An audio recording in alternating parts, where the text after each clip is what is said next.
আমের আচারটা কতটা সুন্দরভাবে বানিয়ে নিয়েছি, কোনো রকম ঝামেলা বা কোনো রকম মশলা ছাড়াই যে এত সুন্দর পারফেক্ট আচার বানানো যায়, আপনারা না দেখলে বিশ্বাসই করতে পারবেন না। নমস্কার বন্ধুরা, শম্পা কিচেন উইথ ভিলেজ ফুডে আপনাদেরকে স্বাগত। প্রতিদিনের মতন আবারও চলে এসেছি। আজকেও আপনাদের সঙ্গে একটা মজাদার আচারের রেসিপি শেয়ার করব, যেটা বিন্দু মাত্র তেলেরও তো প্রয়োজন হবে না, রোদে দেওয়ার কোনো ঝামেলাও থাকবে না, ফ্রিজে রাখারও ঝামেলা থাকবে না। একদম কিন্তু আপনারা 1 বছর ধরে সংরক্ষণ করে রাখতে পারবেন, একটা কাঁচের কৌটোর মধ্যে ভরে রাখলে যখনই ইচ্ছে করবে তখনই কিন্তু খেতে পারবেন। একদম বাড়িতে থাকা সামগ্রী জিনিস দিয়ে বানিয়ে ফেলবো, মশলারও কোনো রকম প্রয়োজন হবে না।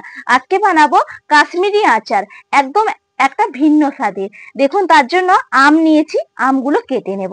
ধুয়ে নিয়েছি আগে থেকে, এরপর কেটে নিচ্ছি। আমগুলো চোপা ছাড়িয়ে নেব প্রথমে। দেখুন, সবগুলো আম আমি একসঙ্গে ছাড়িয়ে নিয়েছি, তাহলে কি হবে, কাটতে কিন্তু অনেকটাই সুবিধা হবে। এরপর আমি কেটে নেব।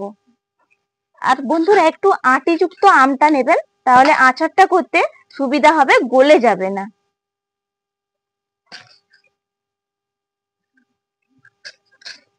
এইভাবে আমি লম্বা লম্বা করেই কেটে নিচ্ছি। দেখুন, সবগুলো আম আমার কাটা একদম রেডি হয়ে গেল। বাটির মধ্যে জল নিয়েছি, সেই জলে আমি নিয়ে নেব চুন। এখানে যেটা পানে ব্যবহার করা হয় সেই চুনটাই কিন্তু আমি নিয়েছি, খাওয়ারই চুন। এখানে একটা চামচ নিয়েছি, চামচে আমি 1 চামচ নিয়ে নেব। আমি 1 চামচ চুনটা নিয়ে নিয়েছি।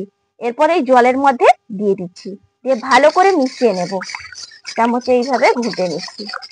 ভালো করে জলটা আমি মিশিয়ে নিয়েছি। এরপর দেখুন, এই যে আমগুলো কেটে রাখলাম, এই আমগুলো কিন্তু এই চুন জলের মধ্যে দিয়ে দেব।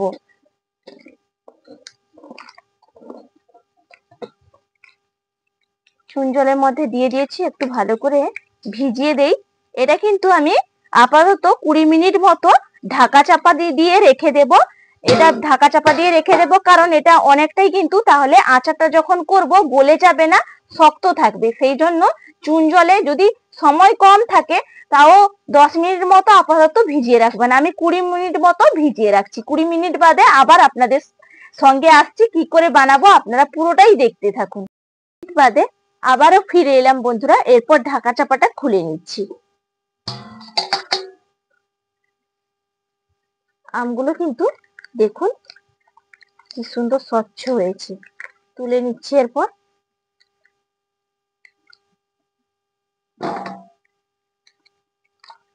সবগুলো আম আমি একটা থালার মধ্যে তুলে নিচ্ছি।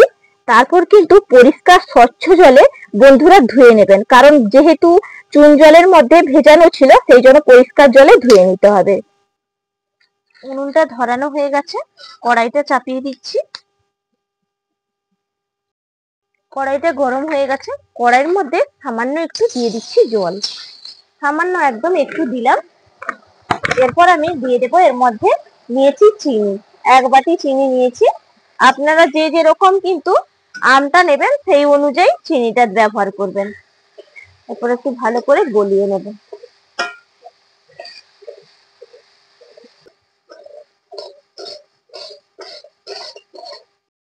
চিনিটা ভালো করে গলে নিয়েছি। এরপর আমি এর মধ্যে দিয়ে দিচ্ছি একটা তেজপাতা, কেটে মাঝখান দিয়ে দিয়ে দিলাম। আর দিয়ে দিচ্ছি এলাচের দানাগুলো ফাটিয়ে নিয়েছি। এলাচের দানাটা দিলে অসাধারণ একটা ফ্লেভার হবে। এটা একটু নাড়িয়ে ফুটিয়ে নিই। দেখুন, একদম কিন্তু ফুট চলে এসছে। এরপর আমি এর মধ্যে দিয়ে দেব আদা, লম্বা লম্বা করে আমি কেটে নিয়েছি। এইভাবে আপনারাও আদাটা কেটে নেবেন লম্বা লম্বা করে, তাহলে দেখতেও যেরকম ভালো লাগবে আর খেতেও কিন্তু ভালো লাগবে। এর মধ্যে থেকে একটা অসাধারণ ফ্লেভারও কিন্তু বেরোবে।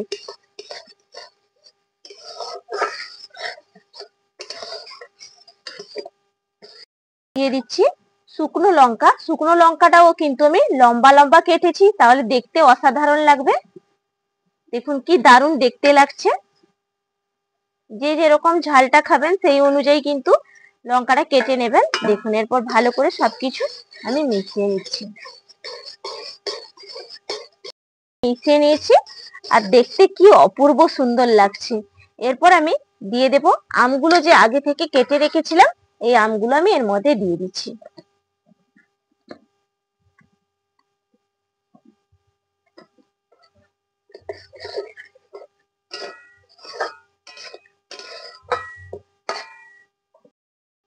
দেখুন ভালো করে তো আমি মিশিয়ে নিয়েছি আমগুলো দিয়ে। এরপর আমি এর মধ্যে দিয়ে দেব সামান্য একটু কাশ্মীরি লঙ্কার গুঁড়ি, তাহলে একটু রংটা দারুণ হবে। আর সামান্য 1 চিমটে মতো দিয়ে দেব হলুদ, তাহলে একটা অসাধারণ কালারটা আসবে, সেই জন্য আমি দিলাম। আপনারা চাইলে এর মধ্যে ফুড কালারও ব্যবহার করতে পারেন, আমি ফুড কালারটা ব্যবহার করলাম না, এই জন্য হলুদের গুঁড়িটাই আমি দিলাম। এরপর আমি একটা ঢাকা চাপা দিয়ে দিচ্ছি, এটা 5 মিনিট মতো আমি ফুটিয়ে নেব। আমি ঢাকা চাপাটা খুলে নিচ্ছি। দেখুন এখনো পর্যন্ত কিন্তু আমের থেকে যেই জলটা বেরিয়েছে আর অপরন্তু চিনিটা যে ছিল তার থেকে কিন্তু ফুটছে দেখুন। আর কিন্তু এর থেকে বেশি একদম ঢাকা চাপা দেওয়া একদম যাবে না, তাহলে কি হবে, এর থেকে বেশি যদি ঢাকা চাপা দেন তাহলে আমগুলো কিন্তু একদম গলে যাবে। দেখুন 5 মিনিট মতো ফুটিয়েছি বলে একটা আম ভেঙেও যায়নি, কতটা সুন্দর হয়েছে। এইভাবে আর একটু কিন্তু আমি চিনিটা সিরার মতন তৈরি করে নেব, যতক্ষণ পর্যন্ত একটু ঘন ঘন না হচ্ছে ততক্ষণ এটা আমটা ফুটিয়ে নেব।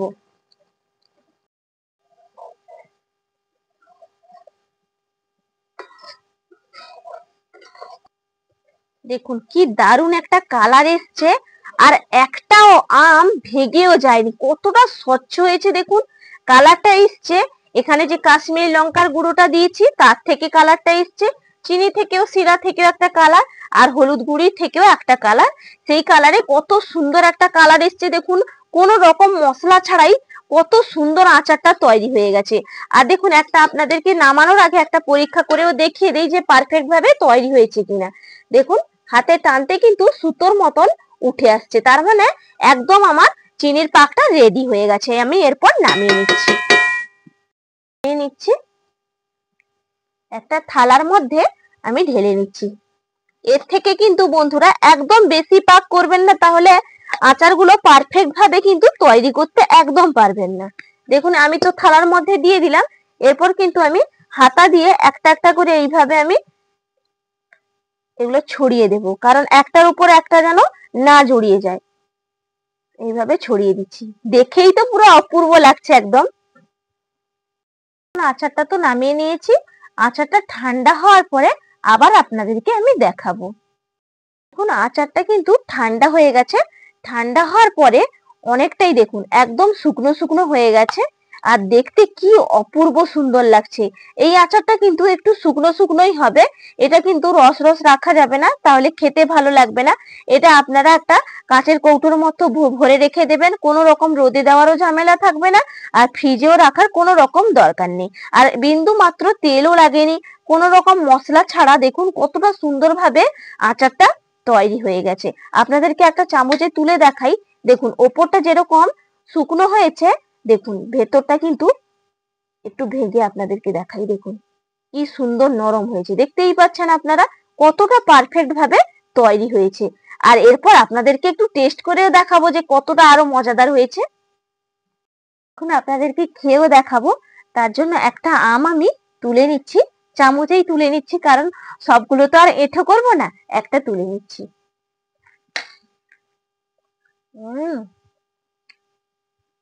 ভেতরটা যেরকম সুন্দর রসালো হয়েছে, ওপরটাও দেখুন শুকনো তো একদম হয়েছে, আর কি দারুণ স্বাদ লাগছে। সঙ্গে এলাচের গন্ধ ফ্লেভার পাচ্ছি, তার সঙ্গে আদার ফ্লেভার অসাধারণ লাগছে। আর একদম কিন্তু চিনিটাও একবারে পারফেক্ট হয়েছে, মিষ্টিটা পারফেক্ট হলে কিন্তু আচারটাও দারুণ লাগবে খেতে।